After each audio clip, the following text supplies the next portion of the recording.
often see comments on my videos or people that come on my Discord, hey, Resonant, have you got any alternatives for these games you play? Because sometimes they're a bit expensive. I get it. When Bannerlord came out, it was about £30 or really pushing that $45 mark, and not everybody can afford that. But that is not to say you can't be a part of this amazing historical gaming genre. The community that has built up so massively after the last few years that it's really getting to that point where maybe we're breaking even into the mainstream now. So without further ado, these are the best historical games under $20.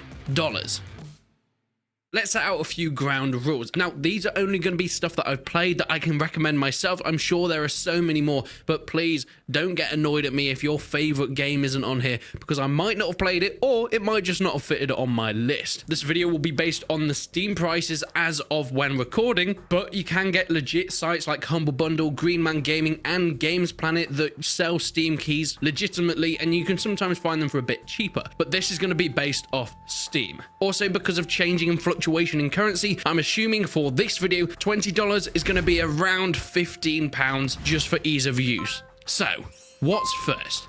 Well, one of the first games, which is one of the newest games on the list, is Hellish Quart, a game that has been out for quite some months now, but is probably one of the latest games that you can get based in this historical period. 17th century fighters dueling to the death. It is one of the most realistic sword simulators out there, and at around $18, it's really a steal. Now, don't get me wrong, $18 is reflected somewhat in the content. It is still very early in its development and is being added to every single day, mechanics and content wise. There's no story at the moment, but that will be coming in later, so even if you buy it for $18 now, you're going to get much more for your money as developers add more things into the title. So for now, we've got a choice of characters, all with their different pros and cons, their different weapons that they can use, from massive longswords to smaller rapiers, but the game is focused on incredible sword fighting realism, dueling for honor and for glory. The graphics look fine, but it is the combat physics that you're really going to be focusing on here. Stepping forward or strafing to the side, making sure you're watching your stamina so you don't get hit on the enemy, and using those incredibly in-depth and vast amount of combos that every sword and weapon has to its advantage. Hellish Quart is a fantastic game if you really love those old school fighting games, but you want something that's set in a realistic historical period. And as I mentioned, we're going to be getting a full single player campaign soon, which is very exciting.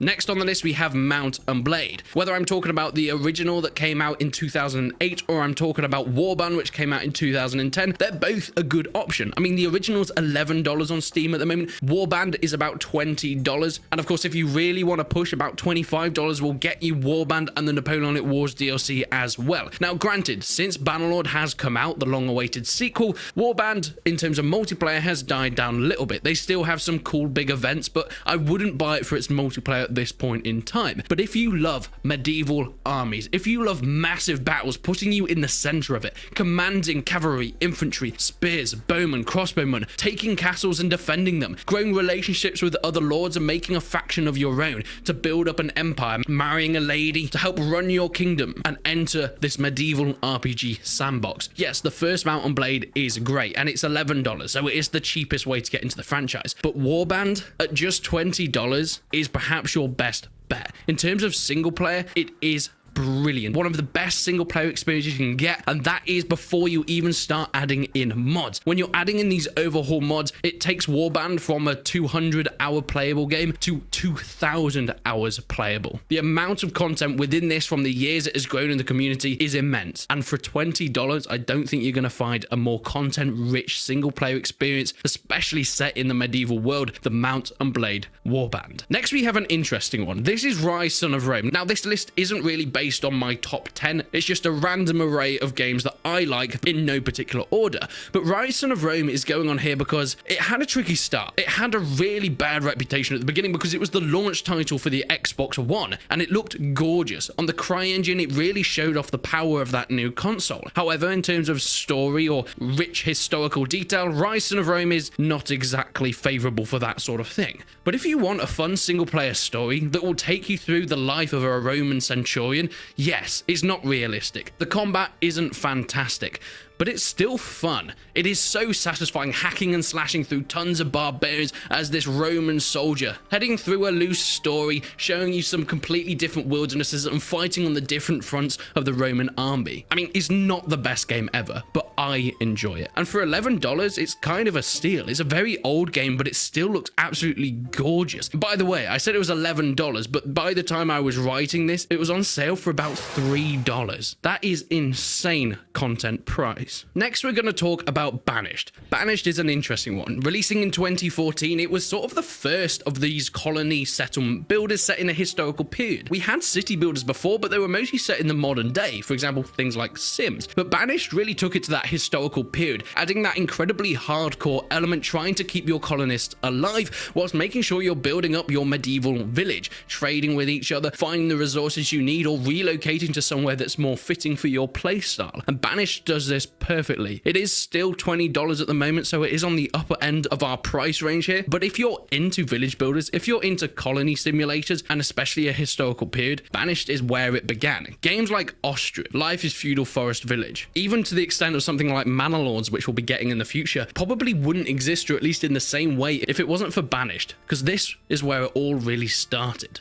The next two on the list I'm sort of going to group together, not because they're similar games, but because I haven't played them all that much, but I know they are beloved by many people. First is Cossacks 3. Now, Cossacks is a really long-running RTS franchise, almost paralleling itself to Age of Empires, but it's not quite the same. It's bigger scale warfare with slightly less of the micromanaging areas that Age of Empires puts in it, but Cossacks 3 is the newest game in that franchise, and it is a gorgeous looking game. I actually remember it was one of the first games on this channel that I was gifted a key for when I only had like 2,000 or 3,000 subscribers. For $20, Cossacks 3 is fantastic. But if you want to go even further, all the older games for Cossacks, things like Back to War, even American Conquest, Cossacks 2 Battle for Europe, and even the Napoleonic Wars versions are so cheap at the moment. I remember when I bought them, I got them all for about $5. Every single old Cossacks game. Granted, they have dated quite a lot, coming out in the early 2000s, but if you want to span from the Napoleonic Wars to medieval times, even to American history, Cossacks is a brilliant series for that. You can pick up every expansion and every version of the older games for about $25, $26, whilst out our price range is something that should be considered pushing to.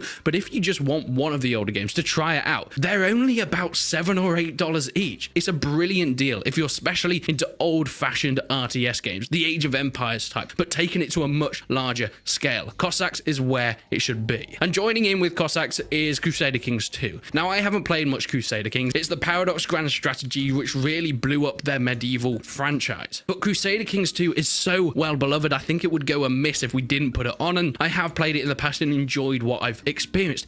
But the reason it's on this list is because CK2 is a AAA grand strategy medieval game that is free. Yes, they made Crusader Kings 2 free to play, which blows my mind. Granted, if you do want to get some of the expansions, you do have to pay a bit extra, but for the base game, for the amount of content you get that, and for this beloved franchise, if you want to enter into Paradox's world but sometimes find they're a bit steep with their pricing, especially with their DLCs, Crusader Kings 2 is the perfect place to start, as you have to pay nothing.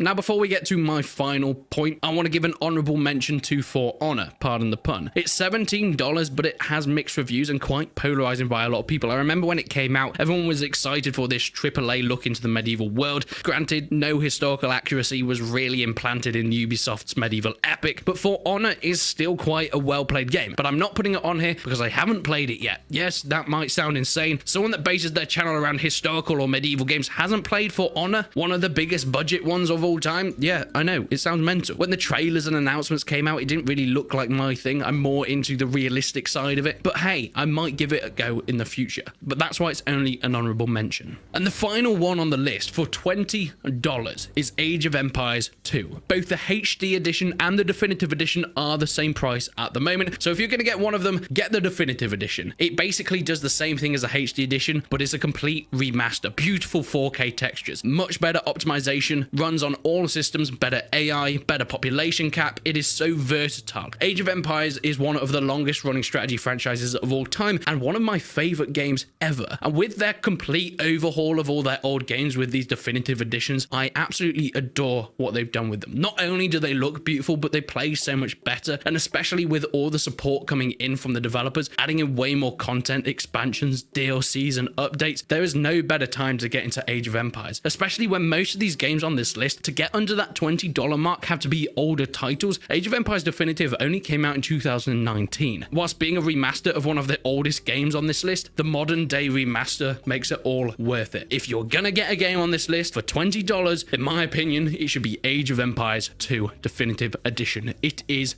perfect. But let me know what you think. What list would you put for your favorite historical games at the lower end of the budget spectrum? Leave a comment down below. In my mind, when I was making this video, I was going to put games like the Total War franchise on it, as the Total War games are such big powerhouses in the historical strategy genre. But when it went to looking into them, Total War games are still, even to this day, at premium prices. Even the early ones like Empire, Napoleon, and especially Rome 1 after its remaster are still at that £20, $25, $26 mark, which is kind of fair because they still hold a hell of a lot of content, and the only real changes are upgrades in mechanics and graphics. The content of the older games is still just as deep as it was on release, but that's just why there's no Total War games on this list, because even things like Medieval 2 just don't fit into the price range. But please let me know what you think down below. Leave a like in the video if you enjoyed it, leave a dislike if you didn't. But until then, I will see you in the next one.